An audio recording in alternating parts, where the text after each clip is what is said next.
నమస్తే welcome to prime time edition నేను Shivani bulletin ముందుగా హెడ్లైన్స్ రివర్స్ టెండరింగ్ పేరుతో దోచుకున్నారు గత ప్రభుత్వంపై చంద్రబాబు ఫైర్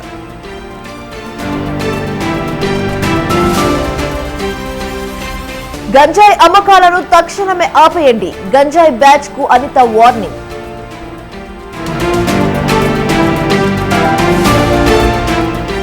హైదరాబాద్ లో భారీ వర్షం అవసరమైతేనే బయటకు వెళ్లాలన్న మంత్రి పొన్నం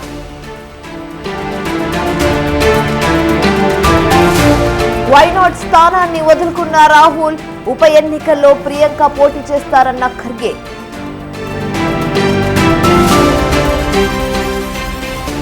మణిపూర్ అల్లర్లపై అమిత్ షా సమీక్ష రాష్ట్ర పరిస్థితులపై చర్చ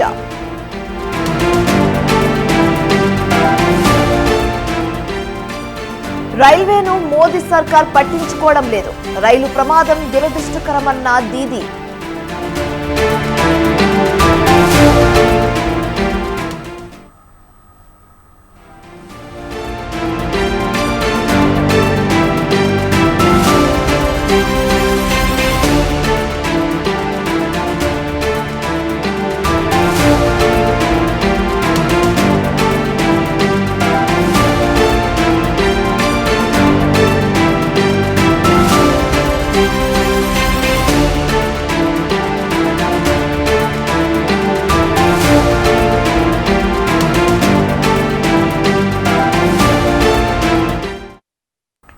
లోక్సభ ఎన్నికల్లో వైనాట్ రాయ్బరేలీ స్థానాల నుంచి పోటీ చేసి గెలుపొందిన రాహుల్ గాంధీ ఒక స్థానం వదులుకునేందుకు సిద్ధమయ్యారు వైనాట్ ఎంపీ పదవికి రాజీనామా చేయాలని నిర్ణయం తీసుకున్నట్లు ఏఐసీసీ జాతీయ అధ్యక్షుడు మల్లికార్జున ఖర్గే తెలిపారు ఢిల్లీలోని ఖర్గే నివాసంలో జరిగిన సమావేశంలో ఈ నిర్ణయం తీసుకున్నారు వైనాట్ పార్లమెంట్ స్థానానికి జరిగే ఉప ఎన్నికల్లో ప్రియాంక గాంధీ పోటీ చేస్తారని తెలిపారు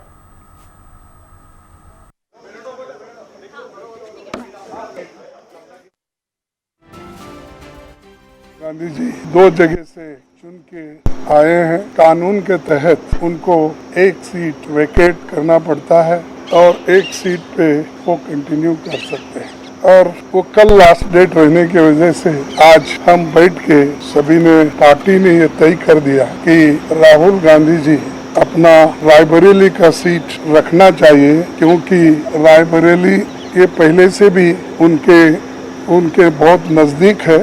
उस फैमिली के साथ बड़ा जुड़ाव है वहाँ से और पीढ़ियों से वहाँ पर वो लड़ते आए हैं। इसीलिए वहाँ के लोगों का भी कहना है और पार्टी के लोगों का भी कहना है कि पार्टी के लिए ये अच्छा होगा कि रायबरेली सीट वो रिटेन करे और इससे महत्वपूर्ण जो है जो वायनाड सीट पे वो लड़े हैं वहाँ के लोगों का प्यार भी उनको मिला है। वहाँ के लोग भी यही चाहते हैं कि राहुल जी वायनाड सीट पे वो रिटेन कर दे। कानून के लिए इजाजत नहीं देती वायनाड से खाली सीट पे प्रियंका जी लड़ना चाहिए। हमारे नेता राहुल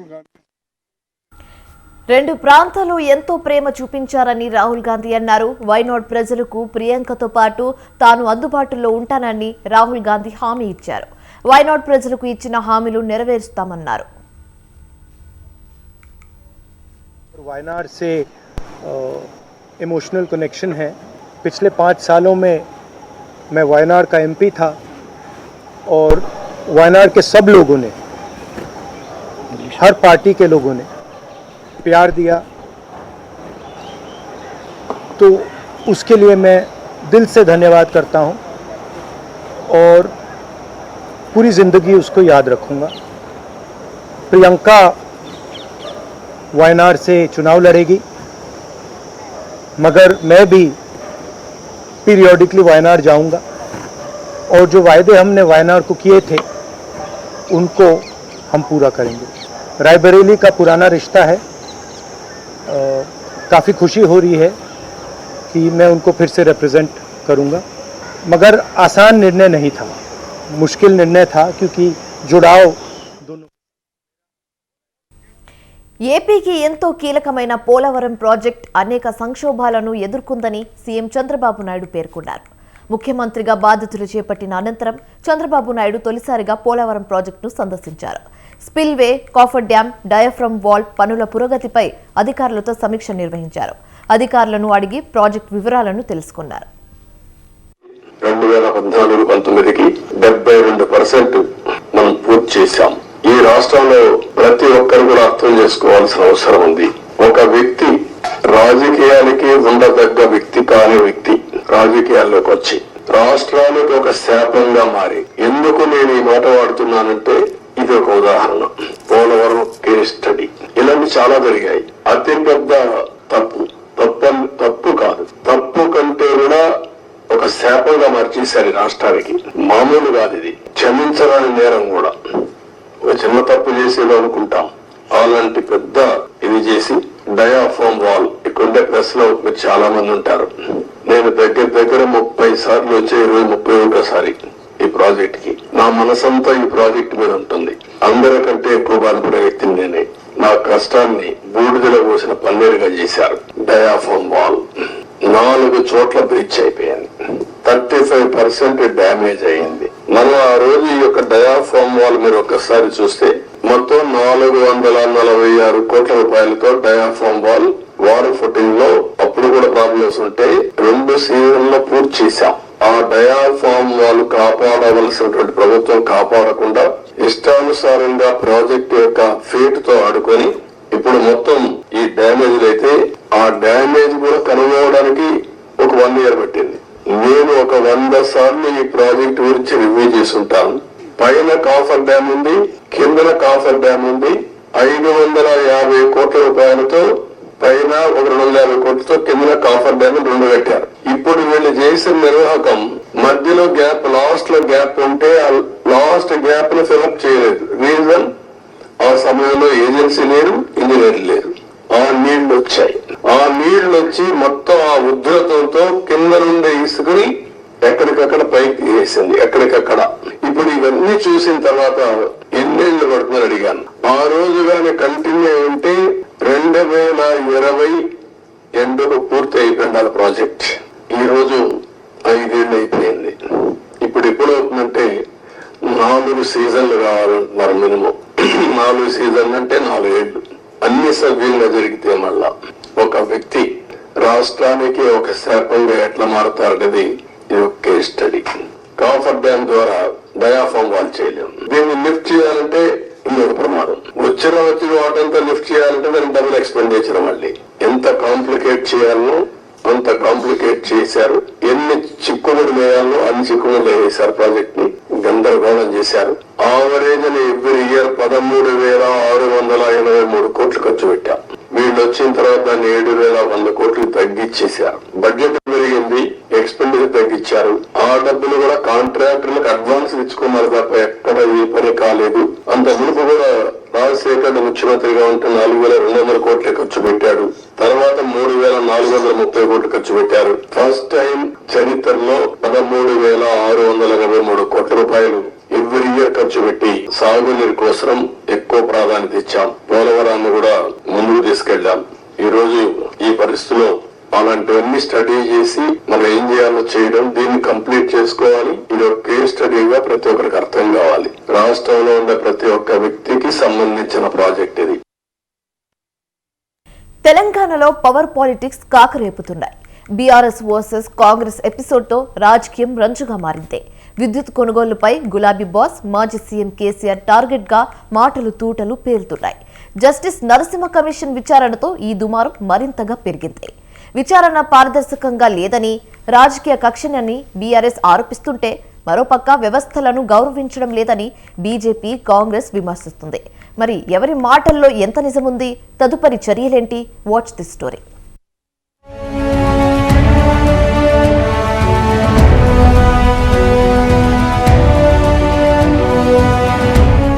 తెలంగాణలో విద్యుత్ కొనుగోలు వ్యవహారం రాజకీయ ప్రకంపనలు రేపుతోంది. గత బీఆర్ఎస్ సర్కార్ హయాంలో కోట్ల రూపాయల అవినీతి జరిగిందని ఆరోపిస్తున్న కాంగ్రెస్ సర్కార్ కూపి లాగడానికి జస్టిస్ నరసింహారెడ్డి కమిషన్ తో విచారణ చేపట్టింది. ఈ క్రమంలోనే ఛత్తీస్గఢ్ నుంచి విద్యుత్ కొనుగోలుతో పాటు యాదాద్రి భద్రాద్రి థర్మల్ ప్లాంట్ల విషయంలో వివరణ ఇవ్వాలంటూ మాజీ సీఎం కేసీఆర్ కు జస్టిస్ నరసింహారెడ్డి నేతృత్వంలోని జ్యుడిషియల్ కమిషన్ నోటీసులిచ్చింది. దీనికి సమాధానంగా కమిషన్ ఆదేశాల మేరకు కేసీఆర్ 12 పేజీల లేఖతో వివరణ ఇచ్చారు. దీంతో ఈ వ్యవహారం మరింత ముదిరింది. కమిషన్ విచారణపై తీవ్ర ఆరోపణలు చేయడంతో బీఆర్ఎస్ పై విరుచుకుపడుతున్నారు కాంగ్రెస్, బీజేపీ నేతలు. కేసీఆర్ పై మాటల తూటాలు విసురుతూ కౌంటర్ అటాక్ చేస్తున్నారు.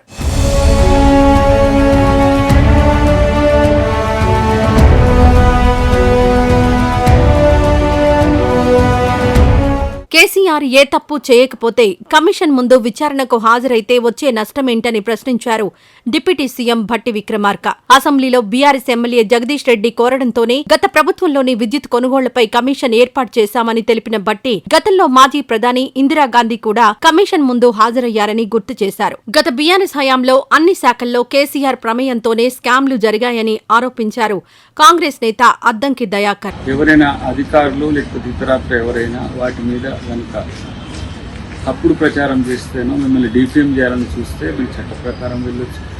ప్రభుత్వం కూడా వారి పట్ల కఠినంగానే ఉంటుంది. కాబట్టి ఎవరినో ముద్దాయిలుగా చేయడానికి ఎంక్వైరీ కాదు, వాస్తవాలు తెరవాలి. అన్నిటికంటే ముఖ్యంగా నిజం తెలుసుకోవాలనేది ప్రజల కోరిక. కాబట్టి ఈ అవినీతి అక్రమాలే కాదు, పెద్ద ఎత్తున వ్యవస్థను భ్రష్టు పట్టించే ఒక పరిస్థితి గతంలో జరిగిందనేది ఈ ప్రభుత్వం యొక్క భావన. కాబట్టి వాటిని అన్నిటినీ బయటికి రానివ్వండి. ఇప్పుడే వాటిని ఏదో బెదిరించే విధంగా లేకపోతే వాటిని కంటిన్యూ కాకుండా చేసే విధంగా అబ్స్ట్రాక్ట్లు చేయకుండా. చేసిన తప్పులు బయటపడుతున్నాయని కేసీఆర్ కు భయం పట్టుకుందని విమర్శించారు కాంగ్రెస్ నేత మహేష్ గౌడ్. కావాలనే తెలంగాణ సెంటిమెంట్ ను రాజేస్తున్నారని, విద్యుత్ కొనుగోళ్లలో భారీ అవినీతి జరిగిందని ఆయన ఆరోపించారు. కేసీఆర్ గారు జస్టిస్ నరసింహారెడ్డి గారికి 12 పేజీల లేఖ ఏదైతే రాసినారో, నేను మొదటిసారి కేసీఆర్ గారికి భయం పుచ్చుకుంది. చేసిన తప్పిదాలు బయటకు వస్తున్నాయని, తనకు శిక్ష పడుతుందేమోనన్న భయం ఆయనలో వ్యక్తమైనట్టుగా ఈ 12 పేజీల లేఖ ద్వారా అర్థమవుతా ఉంది. విద్యుత్ కొనుగోలులో నిజంగా కూడా కేసీఆర్ ప్రమేయం లేకుంటే ఈ 12 పేజీల లేఖ అయితే జస్టిస్ నరసింహారెడ్డి గారికి రాసినారో, అదే 12 పేజీల లేఖ రాసి మీ తప్పిదం లేదు దీంట్లో నిరూపించుకునే ప్రయత్నం ఎందుకు చేయట్లేదు? మీరు తప్పిదం లేదు అని నిరూపించుకునే ప్రయత్నం చేయకుండా మళ్లీ సెంటిమెంట్ ని రాజేసి మీరు తెలంగాణ వాళ్ళ మీద ఎలా ఎంక్వైరీ చేస్తారని, విచారణ చేస్తారని భయపెట్టే ప్రయత్నం కేసీఆర్ చేస్తున్నట్టు కనబడతా ఉంది. కేసీఆర్ రాసిన లేఖ అప్రజాస్వామికమని మండిపడ్డారు బీజేపీ ఎల్పీ నేత మహేశ్వర్ రెడ్డి. విద్యుత్ కొనుగోళ్ల అక్రమాలు బయటకు రావాలంటే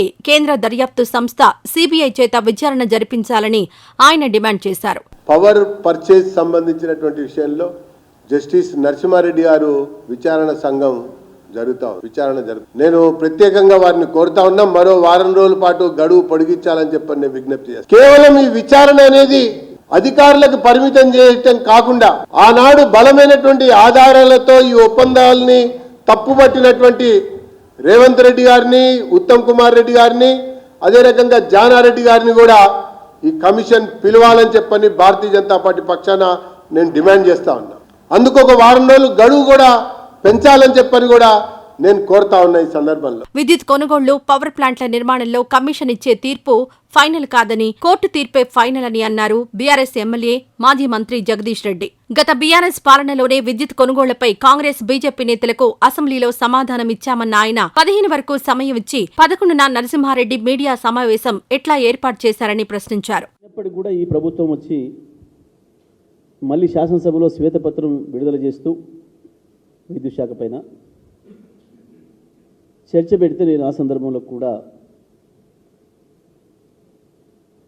మీరు ఎటువంటి విచారణకు ఆదేశించుకున్న అభ్యంతరం లేదని స్వాగతించినాం. మేము ఛాలెంజ్ చేసినాం. నేను కావచ్చు, మా సహచర మంత్రివర్యులు, మాజీ మంత్రివర్యులు హరీష్ రావు గారు కావచ్చు, ప్రభుత్వం లేవనెత్తిన ప్రతి సందేహం విషయంలో, మీకున్న అనుమానాల విషయంలో ఎటువంటి విచారణలైనా చేసుకోండి అని చెప్పి నేను శాసనసభలోనే ప్రభుత్వానికి చెప్పినాం. నిన్న వారి సందేహాలకు స్పష్టమైన సమాధానాలు ఇస్తూ అదే సందర్భంలో కమిషన్ యొక్క పాత్ర పైన, వారు చేసిన చర్య పైన,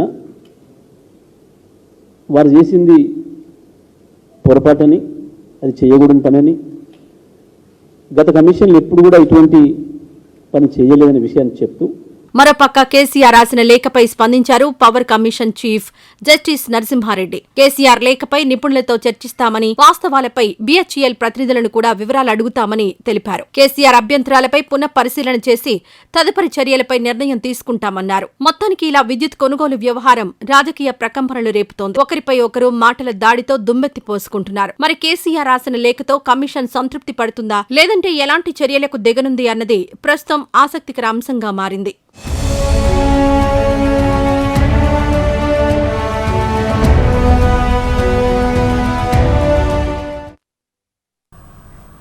నేరాలను అదుపు చేసే అధికారులే అవినీతికి కేర్ ఆఫ్ అడ్రస్ గా మారితే హైదరాబాద్ పోలీస్ విభాగానికే గుండెకాయ లాంటి CCS లో అదే జరగడంతో ప్రక్షాళన షురువైంది. 1-2 కాదు, ఏకంగా 12 మందిపై బదిలీ వేటు పడిందంటే ఏ మేర లంచాలు గుంజి ఉంటారో ఇట్టే అర్థమవుతుంది.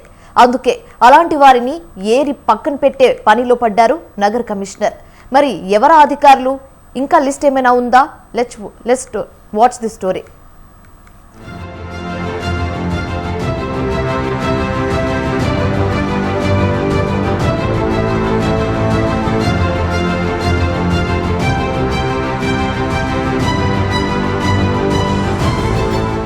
CCS లో 12 మందిపై బదిలీ వేటు పోలీస్ వర్గాల్లోనూ రాష్ట్రంలోనూ హాట్ టాపిక్ గా మారింది.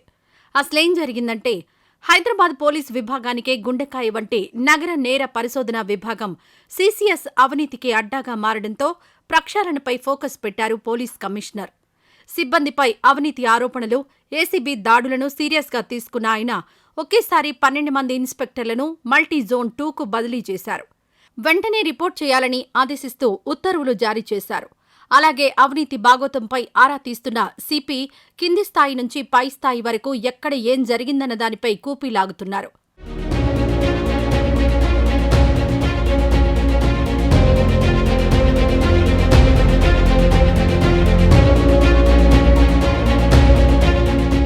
సాహితీ ఇన్ఫ్రా కేసు దర్యాప్తు చేసిన ఏసీపీ ఉమామహేశ్వరరావును గత నెల 21న ఏసీబీ అధికారులు అరెస్ట్ చేశారు. అలాగే రాజీ అయిన కేసును క్లోజ్ చేయడానికి 15 లక్షల రూపాయలు డిమాండ్ చేసిన ఇన్స్పెక్టర్ సుధాకర్ 3 లక్షలు లంచం తీసుకుంటూ ఏసీబీకి రెడ్ హ్యాండెడ్గా పట్టుబడ్డాడు. ఇదే కేసులో ఏసీపీ రామ్రెడ్డికి కూడా సంబంధం ఉందని ఆరోపణలు రావడంతో CCSలో అవినీతి అక్రమాలకు తావు లేకుండా ఉండేందుకు కఠిన చర్యలు చేపట్టారు.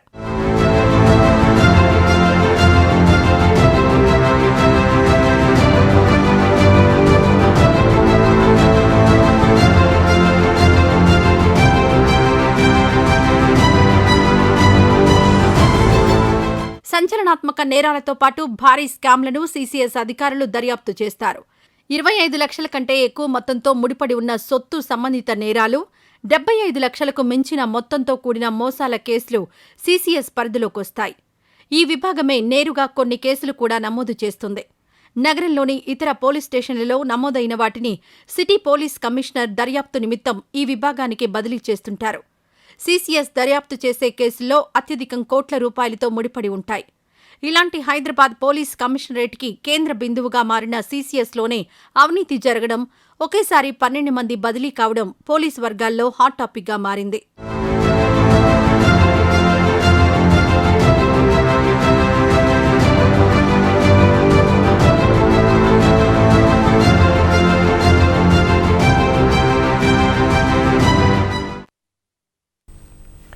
ముచ్చటగా మూడోసారి అధికారంలోకి వచ్చిన బీజేపీకి లోక్సభ ఎంపిక సవాల్గా మారింది. మిత్రపక్షాలతో కలిసి మోదీ సర్కార్ కొలువుతీరిన వేళ లోక్సభ స్పీకర్ ఎన్నిక మిగిలి ఉండడంతో ఆ పదవి ఎవరికి వర్తిస్తుందన్న ఉత్కంఠ నెలకొంది. మరోపక్క టీడీపీ తన అభ్యర్థిని నిలబెడితే మద్దతు ఇచ్చేందుకు ఇండియా కూటమి రెడీ అవుతుంది. మరి ఇలాంటి పరిణామాల మధ్య స్పీకర్ పదవి ఎవరిని వరిస్తుంది, ఎవరెవరికి మద్దతిస్తారు? Watch this story.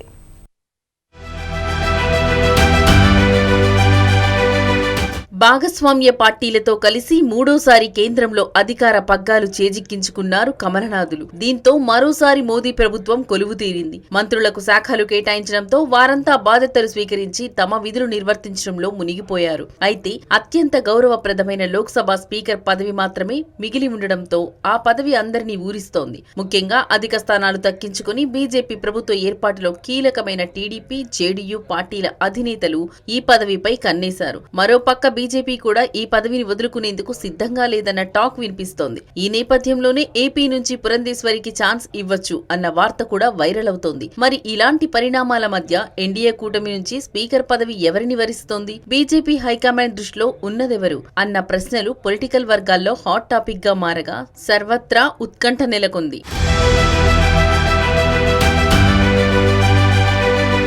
మరోపక్క స్పీకర్ ఎంపికపై ఇండియా కూటమి మిత్రపక్షమైన శివసేన నేత సంజయ్ రౌత్ కీలక వ్యాఖ్యలు చేయగా చంద్రబాబుకి ఆఫర్ ఇస్తూ వ్యాఖ్యానించడం పొలిటికల్ హీట్ ను పెంచింది. తెలుగుదేశం పార్టీ లోక్సభ స్పీకర్ అభ్యర్థిని బరిలో నిలిపితే తాము మద్దతు ఇస్తామని ఆయన ప్రకటించారు. ఒక్క తామే కాదు, ఇండియా కూటమిలోని భాగస్వామ్య పక్ష పార్టీలన్నీ టీడీపీకి మద్దతుగా ఉంటాయని తెలిపారు. స్పీకర్ పదవి తమకు ఇవ్వాలని బీజేపీ పెద్దలను టీడీపీ అధినేత నారా చంద్రబాబు నాయుడు కోరినట్టు తమకు తెలిసిందని, చంద్రబాబు డిమాండ్ కు బీజేపీ పెద్దలు మద్దతు ఇవ్వకుంటే తాము ఇచ్చేందుకు సిద్ధమని స్పష్టం చేశారు. हमने सुना है कि चंद्रबाबू नायडू जी ने लोकसभा का स्पीकर पद मांगा है, जो उनसे डील हुआ है. ये ठीक बात है. चंद्रबाबू जी लोकसभा स्पीकर पद पर एनडीए का कोई व्यक्ति नहीं बैठा तो सबसे पहले नरेंद्र मोदी और अमित शाह तेलुगु देशम पार्टी को तोड़ देंगे और ये काम शुरू कर दिया है. जनता दल यूनाइटेड नीतीश कुमार की पार्टी तोड़ देंगे, चिराग पासवान की पार्टी तोड़ देंगे, जयंत चौधरी की पार्टी तोड़ देंगे. उनका काम ये है, जिसका नमक खाते हैं उनको खत्म करते हैं, जिनके साथ खाने में बैठते हैं उधर ही छेद करते हैं. ऐसे लोग हैं बीजेपी के, हमारा अनुभव है. तो ये अगर चंद्रबाबू नायडू जी ने लोकसभा स्पीकर पद मांगा है और उनको अगर मिलता है तो हम उनका स्वागत करेंगे जरूर. लेकिन स्थिति बदल गई है. अगर हम चाहे तो हमारा बहुमत हम लोकसभा में दिखा सकते. अगर चंद्रबाबू को ये पद नहीं मिला और चंद्रबाबू अपना उम्मीदवार खड़ा करते हैं तो हम पूरे इंडिया अलायंस में बातचीत करेंगे सब मिलकर, और हम ये कोशिश करेंगे पूरा इंडिया अलायंस चंद्रबाबू के उम्मीदवार के पीछे खड़ा. మరోవైపు అధికార పార్టీని స్పీకర్ పదవికి అర్హత ఉంటుందని, ఆ పార్టీదే తొలి హక్కు అన్నారు జేడీయూ అధికార ప్రతినిధి కేసీ త్యాగి. ఈ సందర్భంగా ఇండియా కూటమి డిమాండ్లు, ప్రకటనలు అభ్యంతరకరంగా ఉన్నాయని విమర్శలు గుప్పించారు. ఎన్డీఏలో బీజేపీ అతిపెద్ద పార్టీ అని తాము నమ్ముతున్నామని, ఆ పదవిపై బీజేపీ ఎన్డీఏ కూటమికి మొదటి హక్కు ఉంటుందన్నారు. తాను గత 35 సంవత్సరాలుగా ఎన్డీఏలో ఉన్నానని, జనతాదళ్ను విచ్ఛిన్నం చేసేందుకు బీజేపీ ఎప్పుడు ప్రయత్నించలేదని, టీడీపీ, జేడీయూ కీలక పాత్ర పోషించాయన్నారు.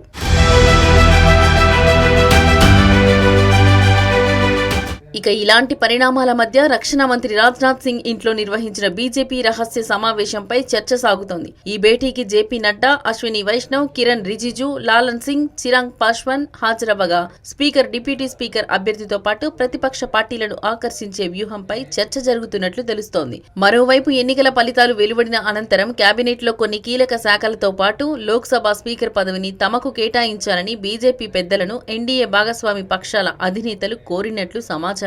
ఆ క్రమంలో వివిధ కీలక మంత్రి పదవులతో పాటు లోక్సభ స్పీకర్ పదవిని తమ వద్దే ఉంచుకుంటామని వారికి బీజేపీ అగ్రనేతలు స్పష్టం చేసినట్లు తెలుస్తోంది. అందుకు ఎన్డీఏ భాగస్వామ్య పక్షాలన్నీ అంగీకరించినట్లు తెలుస్తోంది. ఇలా మొత్తానికి లోక్సభ స్పీకర్ ఎంపిక రాజకీయ వర్గాల్లో హాట్ టాపిక్ గా మారింది. మరి సభకు అత్యంత గౌరవప్రదమైన ఈ పదవి ఎవరిని వరిస్తుందో, ఎవరు ఆ పీఠాన్ని అధిరోహిస్తారో వేచి చూడాలి. మరి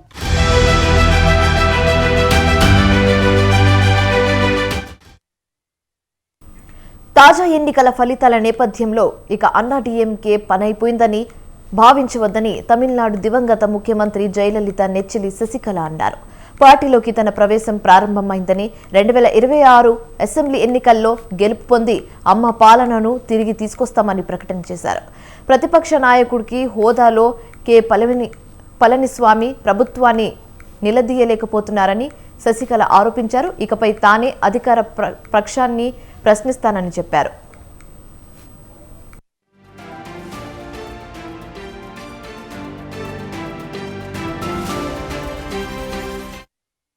పార్టీపై పట్టు కోసం గతంలో ఆమె ట్రై చేశారు. కాగా తిరిగి ప్రవేశించేందుకు సమయం ఆసన్నమైందని కార్యకర్తలతో జరిగిన సమావేశంలో తాజాగా ఆమె వ్యాఖ్యానించారు. పార్టీని ఏకతాటిపైకి తీసుకొచ్చేందుకు కృషి చేస్తున్నామని తెలిపారు. ఎవరూ నిరాశ చెందాల్సిన అవసరం లేదని చెప్పారు.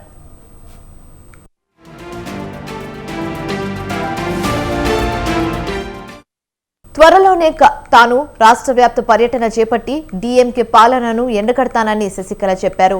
లోక్సభ ఎన్నికల్లో పార్టీ 3-4 స్థానాలకు పడిపోవడంపై విచారణ వ్యక్తం చేశారు.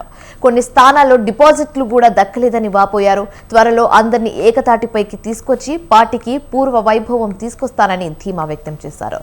తద్వారా అధికారాన్ని సొంతం చేసుకుంటామని పేర్కొన్నారు.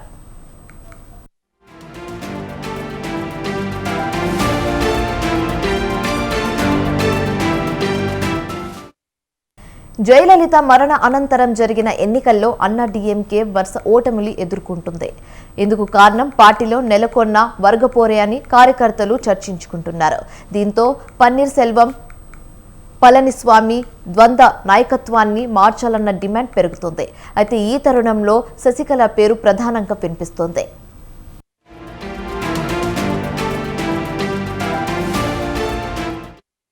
జయలలిత మరణం తర్వాత చోటు చేసుకున్న పరిణామాల్లో పార్టీకి దూరమైన ఆమె సమీప బంధువు టీటీవీ దినకరన్తో కలిసి అమ్మ మక్కల్ మున్నేంట్ర కజకం పార్టీని స్థాపించారు. అయితే ఈ నేపథ్యంలో ఏఎంఎంకేతో పాటు శశికళ తిరిగి పార్టీలో చేరితే తప్ప అన్నా డీఎంకే విజయం సాధించడం సాధ్యం కాదని కార్యకర్తలు భావిస్తున్నట్లుగా తెలుస్తోంది.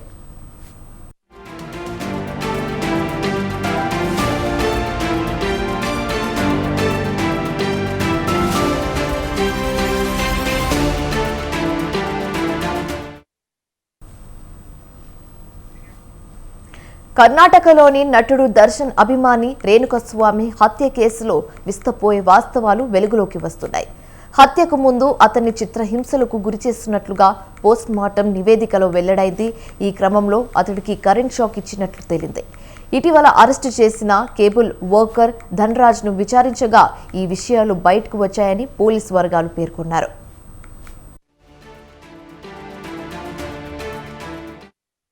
దర్శన్ హత్య కేసులో నిందితులను విచారిస్తున్న పోలీసులు మాండ్యాకు చెందిన ధనరాజ్ అనే ఓ కేబుల్ వర్కర్ను ఇటీవల అరెస్టు చేశారు. నందీష్ అనే వ్యక్తి తనను బెంగళూరులోని ఓ గోడౌన్కు తీసుకెళ్లాడని చెప్పాడు. అక్కడే రేణుకస్వామికి ఎలక్ట్రికల్ మెరుగంతో కరెంట్ షాక్ ఇచ్చేందుకు ఏర్పాటు చేశారన్నారు. దీంతో ఆ పరికరాన్ని పోలీసులు స్వాధీనం చేసుకున్నట్లు సమాచారం.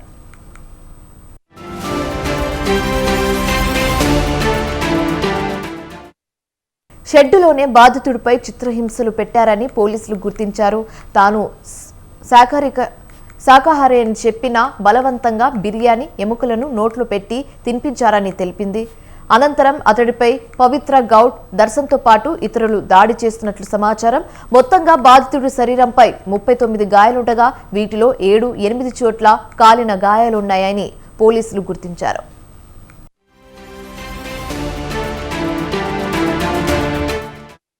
రేణుకస్వామిపై మొదట పవిత్ర గౌడ్ దాడి చేసినట్లు పోలీసుల దర్యాప్తులో తేలింది. తనను కొట్టవద్దని, మరోసారి ఈ తప్పు చేయనని ఆమె కాళ్ల మీద పడి వేడుకున్నా ఆమె కొట్టిందని నిందితులు వాగ్మూలం ఇచ్చినట్లు సమాచారం. పవిత్ర దర్శన్తో పాటు ఇతర నిందితులు వాడిన వస్తువులతో పాటు దుస్తులను కూడా స్వాధీనం చేసుకున్నారు పోలీసులు. దుస్తులపై ఉన్న రక్తం మరకలను ఫోరెన్సిక్ పరీక్షకు పంపించారు.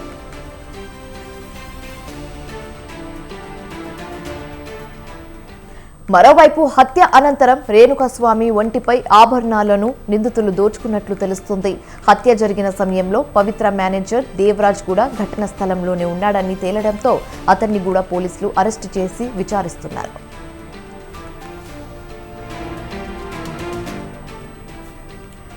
నటుడు దర్శన్ గతంలో పలు వివాదాల్లో ఇరుక్కున్నాడు. నిజ జీవితంలో అతడికి వివాదాలు కొత్తేమీ కాదు. 2011లో దర్శన్ దాడి చేస్తాడని ఆరోపిస్తూ అతడి భార్య విజయలక్ష్మి పోలీసులకు ఫిర్యాదు చేసింది. దీంతో గృహహింసం కింద అతన్ని పోలీసులు అరెస్టు చేశారు. 14 రోజుల పాటు పరస్పరణ అగ్రహ జైల్లో గడిపి బెయిల్పై బయటకు వచ్చాడు.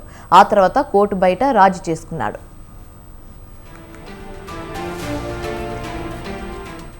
రెండు 2018లో ఉత్తర మైసూరులో నటులు దర్శన్, దేవరాజ్, వారి మిత్రుడు యాంటోనీలు ప్రయాణిస్తున్న విలాసవంతమైన కారు ఓ కరెంటు ప్రమాదానికి గురైంది. ఆ సమయంలో దర్శన్ కారును డ్రైవ్ చేస్తున్నట్లు సమాచారం. పోలీసులు ఆ వాహనంలో ఉన్న యాంటోనీపై కేసు నమోదు చేశారు. 2021లో మైసూర్లోని ఓ హోటల్ వెయిటర్పై దర్శన్ దాడి చేశాడు. ఈ గొడవకు సంబంధించిన సీసీటీవీ దృశ్యాలు మాయమైపోయాయి. చివరికి ఎలాగోలాగా బాధితుడికి కొంత మొత్తం చెల్లించి రాజీ చేసుకున్నట్లు సమాచారం. కెంపైనహుండాలోని దర్శన్ ఫామ్ హౌస్ లో కొన్ని అరుదైన పక్షులను అక్రమంగా బంధించినట్లు ఆరోపణలు వచ్చాయి. దీనికి సంబంధించి అతడిపై కేసు కూడా నమోదైంది. పక్షులను బంధించిన విజువల్స్ బయటకు వచ్చాయి. మరోసారి అతడు పులిగోరు ధరించిన ఫోటోలు బహిర్గతం కావడంతో అటవీశాఖ అతడి ఇంట్లో తనిఖీలు నిర్వహించింది.